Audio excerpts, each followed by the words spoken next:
Un día ocurrió algo que jamás podría haber imaginado. Todo comenzó cuando llevé a mi esposo al médico para un chequeo de rutina. Lo que se suponía que sería una visita simple terminó cambiando mi vida por completo.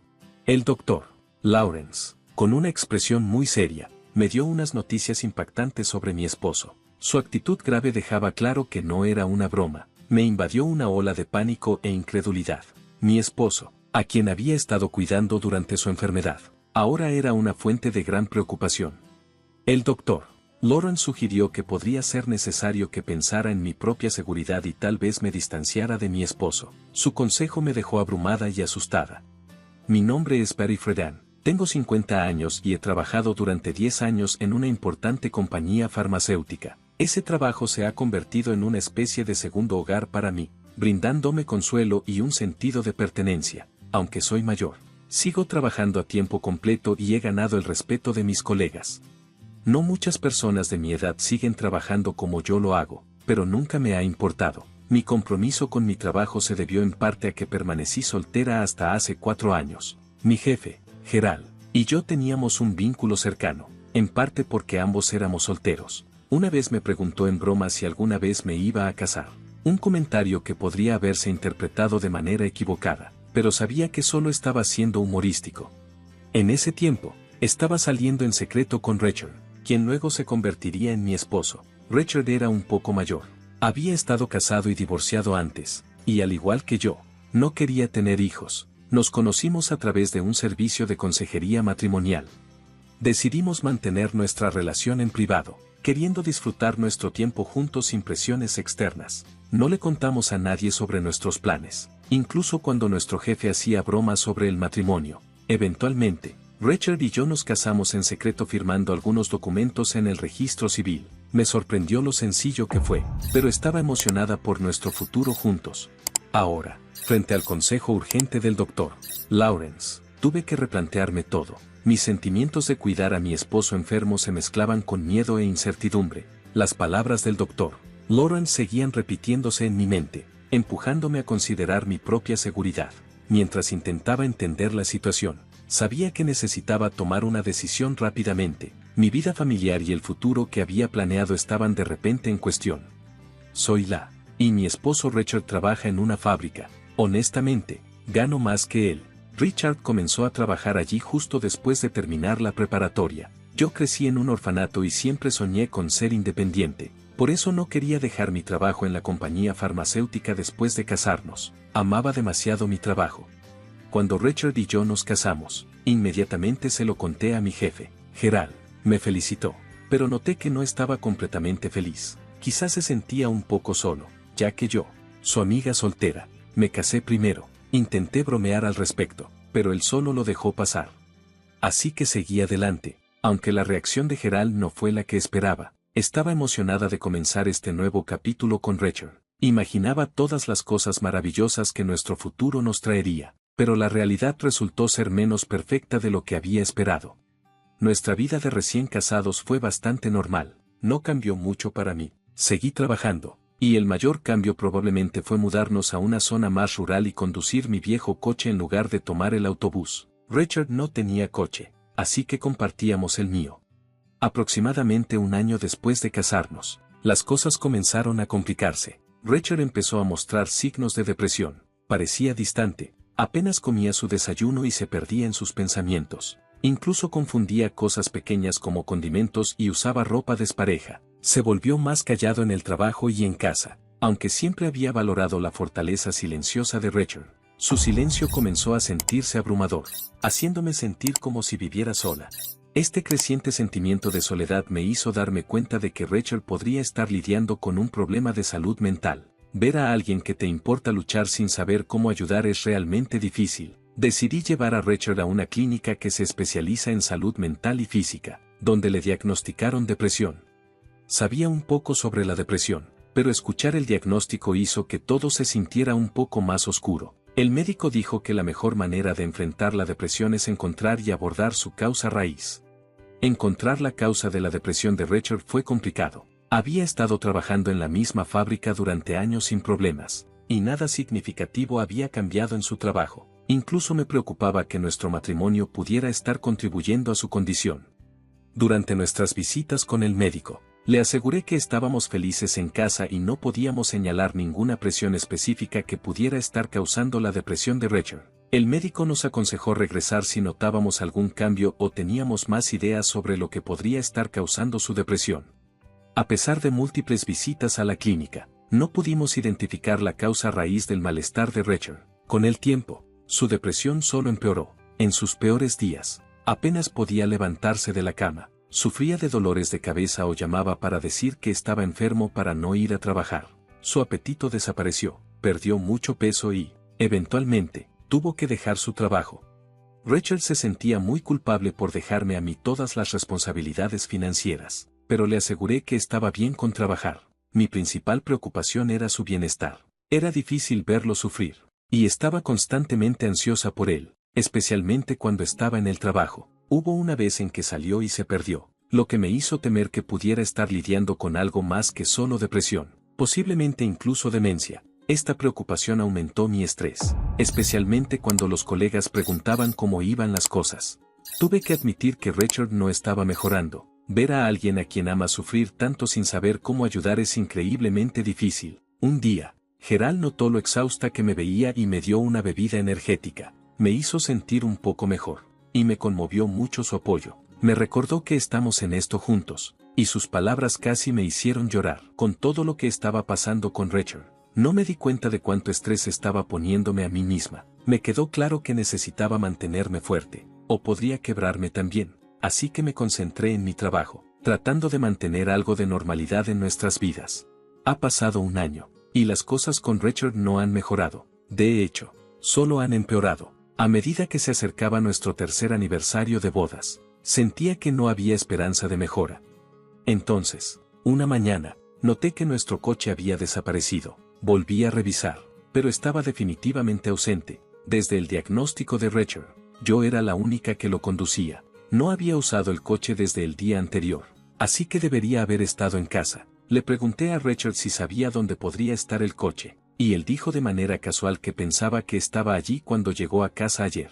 Recordé que él había salido brevemente mientras yo estaba en el trabajo. El médico había sugerido que intentara caminar o trotar para ayudar con su condición. Así que si el coche estaba allí cuando volvió, debe haberse perdido durante la noche.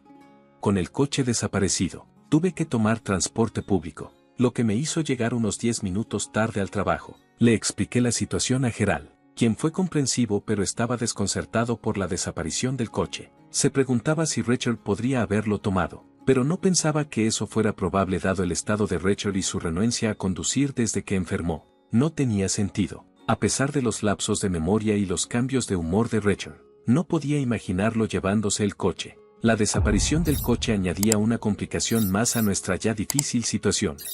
Tan pronto como me di cuenta de que el coche había desaparecido, lo reporté a la policía, con la esperanza de que se encontrara pronto, pero en el fondo, me preocupaba que pudiera haberse ido para siempre.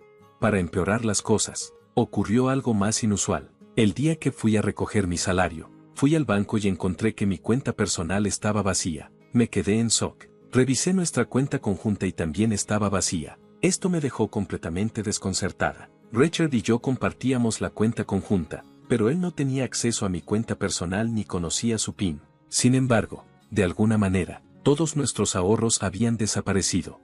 El impacto fue abrumador.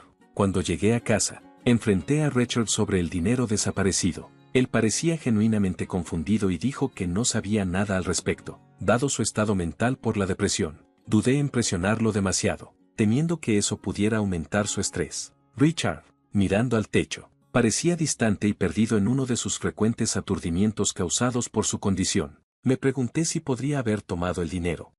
Planeaba discutir esto con la policía, pero ya estaba abrumada por la pérdida tanto del coche como de nuestros ahorros. La presión financiera era dura, especialmente porque no tenía el apoyo de la familia, ya que crecí en un orfanato sin padres a quienes recurrir para pedir ayuda.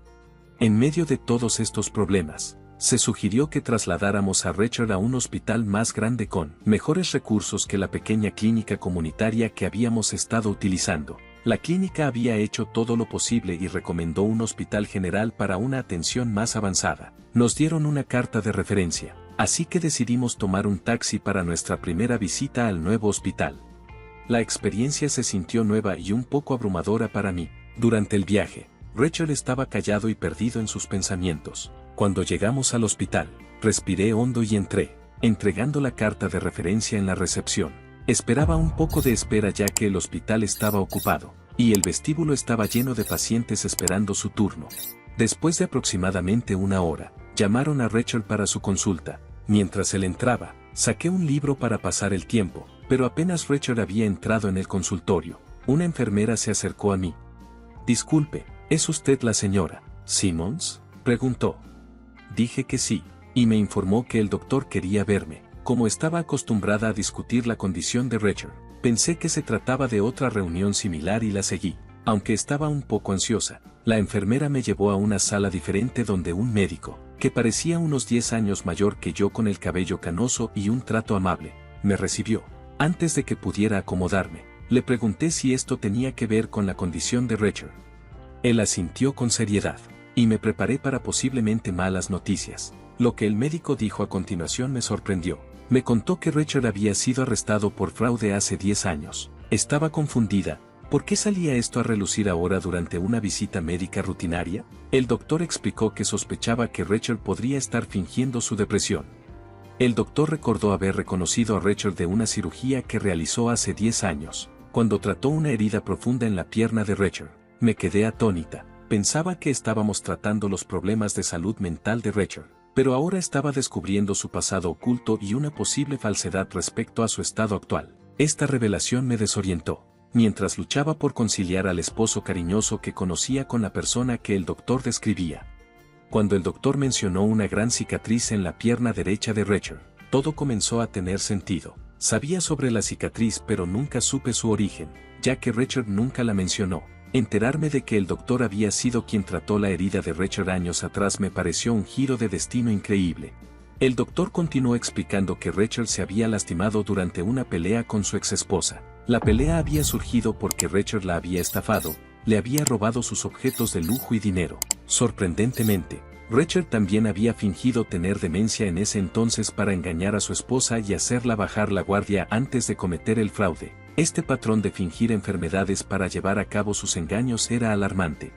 Enterarme del pasado criminal de Rachel y de su arresto fue un gran impacto. Nunca había investigado su pasado antes de casarme con él. Al haber estado sola la mayor parte de mi vida, solo me alegraba haber encontrado a alguien que quería estar conmigo. La advertencia seria del doctor de que Rachel podría ser un peligro para mí fue aterradora. Su tono dejó claro que era un problema serio, y la realización de que había sido engañada me afectó profundamente. En los días siguientes, traté de actuar con normalidad frente a Rachel mientras planeaba en secreto mis próximos pasos. Decidí instalar cámaras de vigilancia alrededor de nuestra casa para monitorear a Rachel cuando yo no estuviera. Alrededor de una semana después, noté que faltaban un reloj y un bolso. Al revisar las grabaciones de las cámaras, vi a Rachel saliendo de la casa con ellos y regresando más tarde con una pila de dinero en efectivo, luciendo sospechosamente satisfecho. Su comportamiento no coincidía con el de alguien que se suponía estuviera deprimido.